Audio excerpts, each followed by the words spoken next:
Hello बच्चों, आप लोगों को स्वागत है दिनेश क्लासेस में। मतलब मोस्टली वेलकम है आप लोगों का दिनेश क्लासेस में। मेरा नाम है दिनेश कुमार और मैं अपने यूट्यूब चैनल का नाम भी रखा हूँ अपने ही नाम से, दिनेश क्लासेस। तो मैं आप लोगों को स्पेशल 10th का पढ़ाने वाला हूँ। अभी स्पेशल 10th का बैच स्टार्ट किया हूँ मैं, उसमें मैं आप लोगों को पढ़ाने वाला हूँ। स्पेशल मैथ्स से भी पढ़ाने वाला हूँ, मैथ्स और साइंस चलेगी। अभी कंटिन्यू जो वीडियो डलाएगी यूट्यूब पे वह मैथ्स का वीडियो डलाएगा कंटिन्यू। तो जो बच्चे कुछ नहीं जानते हो मैथ्स में उनके लिए भी, और जो बच्चे जानते हैं उनके लिए भी है वो। मतलब यह बैच का नाम है जीरो टू हीरो। मतलब यह बैच, मतलब बच्चे को मैं बनाऊंगा जीरो से हीरो मैथ्स में। सही बच्चे को मैथ्स से डर लगता है, मैथ्स से हार्ड है। मैथ्स कुछ नहीं है, हार्ड नहीं है। अगर बन गया तो आसान है, नहीं बना तो हार्ड है। चाहे आसान से आसान ही सवाल क्यों ना हो, चाहे वो एडिशन ही क्यों ना हो, अगर हमें जोड़ भी आती है, अगर जोड़ भी हो तो भी हमें भारी लगती है। लेकिन मैं आप लोग एकदम आसान बताऊंगा, आसान से तरीकों में कि मैथ्स कैसे पढ़ा जाता है। बहुत सारे बच्चे डरते हैं मैथ्स से, भागते हैं, बहुत दूर भागते हैं, बहुत दूर जाते हैं कि नहीं मैथ नहीं पढ़ेंगे, इसे सब बहुत सारी बातें होती है। लेकिन मैं आज लोग का मैथ पढ़ाने जा रहा हूँ। आप लोग वीडियो से पूरा देखिएगा, छोड़ के बीच में कहीं नहीं जाइएगा। आप लोग को मैथ्स पूरा समझ में आएगा और पढ़ने में भी मजा आएगा।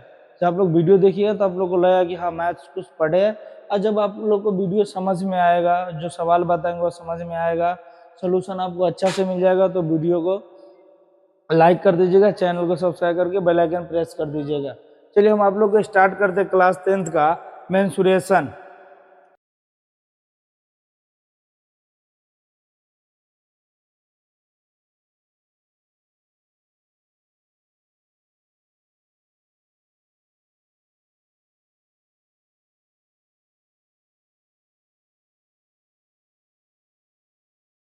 लोग देखिए यहाँ पे बताने जा रहे हैं हम क्षेत्रमिति। क्षेत्रमिति सही बच्चे जानते होंगे, हम लोग 7th क्लास में ही पढ़ते हैं, 6th क्लास में ही पढ़ते हैं, 7th में ही पढ़ते हैं, 8th में ही पढ़ते हैं, 9th 10th सभी हम लोग को क्षेत्रमिति बताया जाता है, पढ़ाया जाता है, समझाया जाता है अच्छे से।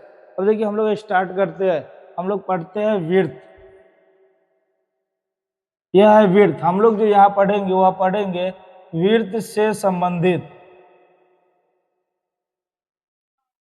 हम लोग अभी जो भी चीज पढ़ने जा रहे हैं वह विड्थ से संबंधित हम लोग पढ़ेंगे। यहाँ पर जो भी चीजें हम लोग देखेंगे पढ़ेंगे वह विड्थ से संबंधित पढ़ेंगे। तो देखिए यह एक विड्थ है, जो गोल बना दिया वह विड्थ है। एक और बात देखिए, विड्थ और गोला दोनों एक ही आकार का होता है, लेकिन दोनों एक नहीं होता है। विड्थ विड्थ जो है यह खाली होता है, खोखला होता है। खोखले आकार वाले चीज को हम लोग विड्थ करते हैं। जो भरा रहता है उसे हम लोग गोला कहते हैं। गोला जैसे लोहा का आप लोग देखते हैं गोला होता है, या एक कंचे का बात कर ले हम लोग तो वो भी एक, अगर उसको बड़ा रूप दे दे तो गोला के रूप में हो जाएगा। जैसे बिहार पुलिस से एग्जाम होता है, उसमें क्या करते हैं कि गोला फेंका जाता है तो गोला हो गया। तो उस, और यहाँ पे हम लोग पढ़ने जा रहे हैं विड्थ। विड्थ खोखला होता है, गोला बड़ा होता है, बस इतना ही बात समझिए। तो अब हम लोग चलते हैं। यहाँ पर हमने लिख भी दिया है कि विड्थ से संबंधित, विड्थ से संबंधित यह जो है बीच में इसका यह एक केंद्र होता है, सेंटर, जिसको इंग्लिश में सेंटर कहा जाता है। इंग्लिश में कहा जाता है सेंटर। हम लोग पढ़े विड्थ के बारे में, इसको इंग्लिश में सर्कल बोला जाता है।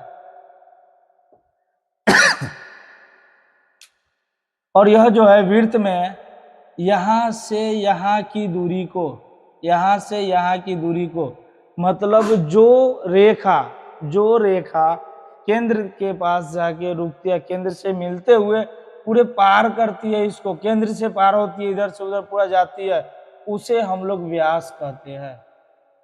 वह हमारा व्यास होता है, व्यास। इसे डी से सूचित किया जाता है। और ये विड्थ हो गया। और इसका यह आधा भाग, यह आधा भाग जो है यह त्रिज्या कहलाता है। इसको आर से सूचित करते हैं, इसको त्रिज्या बोलते हैं, इसको व्यास बोलते हैं। व्यास को डी से सूचित करते हैं, त्रिज्या को आर से सूचित करते हैं। तो चलिए देखिए हम लोग स्टार्ट करते हैं। विड्थ है, विड्थ का क्षेत्रफल पहले हम लोग देखते हैं। विड्थ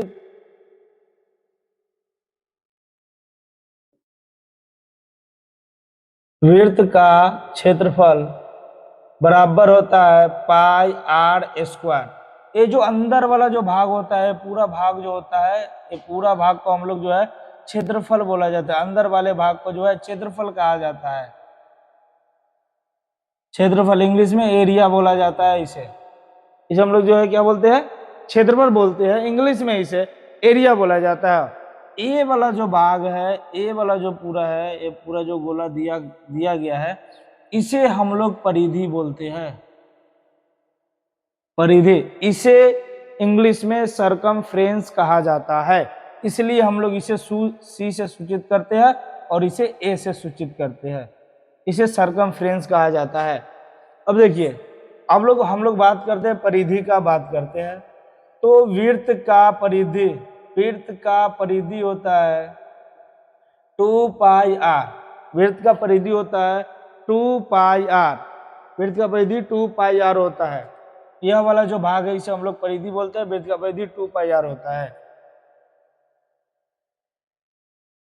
अब इसमें एक और बात आती है कि अगर यहां से यहां तक अगर दिया गया हो, अगर व्यास दिया गया हो, ये पूरा भाग को त्रिज्या पूरा भाग को व्यास बोलते हैं और ये आधा वाले भाग को त्रिज्या बोलते हैं, आधा वाले भाग को त्रिज्या बोलते हैं। तो यहाँ पे त्रिज्या बराबर एक फॉर्मूला होता है d/2, मतलब इसको व्यास बटा 2, व्यास को हम पहले बताए थे कि 2 से सूचित किया जाता है। अगर d बराबर, हमें व्यास बराबर फॉर्मूला पता करना हो तो व्यास बराबर होगा त्रिज्या गुने 2, मतलब d बराबर r इंटू 2, हम लोग ऐसे लिख सकते हैं इसको। अब बातें आती है यहाँ पर, ये वृत्त हो गया, एक और फिगर बना रहे हम, इसमें हम क्या किए हैं कि वृत्त को कट किए हैं, इसको आधा किया है, वृत्त को आधा किया है, मतलब इसे हम बनाए हैं अर्धवृत्त। तो अर्धवृत्त का क्षेत्रफल, अर्धवृत्त का क्षेत्रफल बराबर होता है पाई आर स्क्वायर बाय 2। अभी हम क्यों लिखे, क्योंकि अर्धवृत्त का है, वृत्त का क्षेत्रफल जब पाई आर स्क्वायर होता है तो अर्धवृत्त का क्षेत्रफल जितना वृत्त का क्षेत्रफल उसका बटा 2, अर्धवृत्त मतलब आधा, उसका 2 कर देंगे। अब